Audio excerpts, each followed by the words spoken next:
Tembakan peringatan ke atas.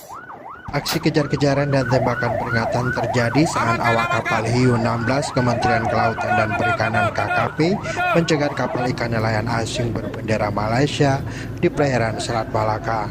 Kapal dengan nomor lambung KF 5032 mencoba melarikan diri ke arah perbatasan Malaysia-Indonesia. Sejumlah ABK sempat mengelabui petugas dengan cara menceburkan diri ke laut. Petugas kemudian menangkap kapal tersebut dan membawa ke dermaga Pelabuhan Pengawasan Sumber Daya Kelautan dan Perikanan PSDKP Kuala Langsa, Aceh.